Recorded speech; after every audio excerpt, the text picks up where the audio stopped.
Professor doctor Sohan Chaudhary जी। महाराज जी, आप कह रहे हैं कि आजकल भारत और विश्व भर के अनेक युवा तनाव, अवसाद, हिंसा, नशा और कट्टरवाद की ओर बढ़ रहे हैं। महाराज जी, इसमें मानवता को शांति और हाँ, समृद्धि की देखो, दिशा में मानवता तभी आएगी भाई जब हम धर्म से चलेंगे।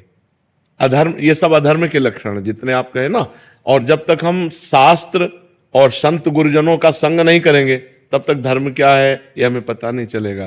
तो आज का हमारा जो युवा पीढ़ी समाज है, ये जो बाहरी कल्चर आ चुका है, girlfriend boyfriend live in relation, ये बहुत हानिकारक है। पहले था कि हमारी इज्जत है, जिस पुरुष का वर्ण किया उसी के साथ, अन्यथा वो ब्रह्मचर्य से रहते, वो अपनी इज्जत समझी जाती थी। आज मनोरंजन है, लड़के लड़कियां शराब पीते हैं, मनोरंजन करते हैं। मतलब कैसे बताएं कि कितना हमारा समाज गिरता चला जा रहा है। जो बाप से बच्चे सुरक्षित चाहिए, वो बाप से ही बच्चे सुरक्षित नहीं रह पा रहे।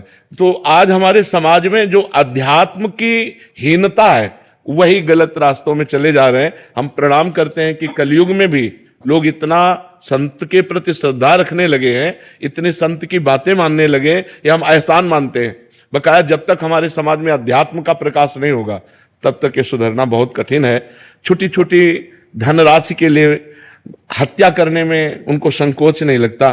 मोटरसाइकिल से जा रहे हैं, बगल से कोई महिला जा रही है, ऐसे खींचा, वो मुंह भरा गिर गई, घसीटती जा रही, उसको कोई पीड़ा नहीं, अपनी माँ बहन जैसे उसको कोई पीड़ा नहीं है। तो ये जो समाज में बढ़ गया है, इसके लिए अध्यात्म चाहिए, और अध्यात्म का प्रभाव होता है। यहीं आकर के हजारों लोग बोल चुके कि हम आपसे मिलने 2 वर्ष बाद आए हैं, लेकिन हम 2 वर्ष से अपना सुधार कर चुके, हम शराब छोड़ चुके, हम गंदे आचरण छोड़ चुके, हम ऐसे बहुत से ऐसे लोग हैं। तो अध्यात्म के शब्द उनके कान में पड़े और जादू कर दिया, उनके जीवन का परिवर्तन कर दिया। तो यदि हम संत संग करें, शास्त्र स्वाध्याय करें, गुरुजनों की सेवा करें, माता पिता के चरण स्पर्श करके उनकी आज्ञा में रहें, अभी जीवन सुधर जाए। लेकिन सुधार बहुत कठिन होता जा रहा है, क्योंकि बच्चे बच्चियां, जो नई पीढ़ी है, वो बहुत बुरी तरह गिरती चली जा रही है।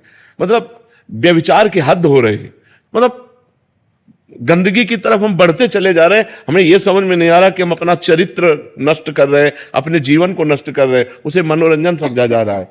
अच्छा, अब सच्चिदानंद सुख तो है नहीं इनमें, इन भोगों में सुख तो सच्चिदानंद है नहीं, एक क्षणिक मात्र का लगता है। अब उसको लगता है इसमें नहीं, इसमें, इसमें नहीं, इसमें। अब उसमें की मदान्धता के लिए अब नशा चाहिए, तो हुक्का पीना, शराब पीना, ड्रग्स लेना। अब नशा के लिए पैसा चाहिए, माता पिता के साथ अभद्र व्यवहार करना, दूसरी जगह क्राइम करना, वो बड़ा मतलब धीरे धीरे वो क्रम से नष्ट होते ही चले जाते हैं। हमें लगता है समाज को सुधरने के लिए संत संग करना चाहिए, शास्त्र स्वाध्याय करना चाहिए, इसके बिना सुधार नहीं हो सकता। मति कीरति गति भूति भलाई, जब जे जतन जहां जे पाई, सो जानो सत्संग प्रभाव, लोकों वेद न आनो पाओ। लोक और वेद में और कोई उपाय नहीं है। यदि हमें अच्छे संतों का संग मिले जो भगवान के मार्ग में सही चल रहे हैं, तो निश्चित हमारा सुधार हो जाए। नहीं तो समाज को सुधारने के लिए और क्या है, ना तो भगवान का डर रह गया है और ना कानून का डर रह गया है, अब सब मनमानी आचरण। मतलब तो कम से कम बच्चा है, इतनी दया नहीं रह गई कि उसको एक पॉलीथीन में बंद करके आपने डाल दिया। मतलब क्या समाज हो रहा है हमारा, मतलब कहां स्थिति पहुंच रही है। जहां हम किसी पशु पक्षी को कष्ट में नहीं देख सकते थे, वहां हम बच्चों को ऐसे।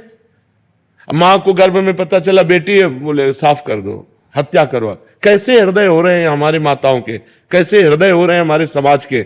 मानवता मतलब तो छू नहीं जा रही, राक्षसीपन बढ़ता चला जा रहा है। इसलिए आपका प्रश्न बहुत आदरणीय है, और समाज को सुधरने के लिए सत्संग और शास्त्रों का स्वाध्याय करना चाहिए। सत्संग से ज्यादा लाभ मिलता है। शास्त्र में तो जो आप पकड़ पाए सो पकड़ पाए, सत्संग में गुड़ गुड़ बातें संत जन अनुभव करके, और वो आपको देते हैं बिल्कुल छना छनाया, पका पकाया एकदम मिलता है, खा लो तुम्हारा कल्याण हो जाए।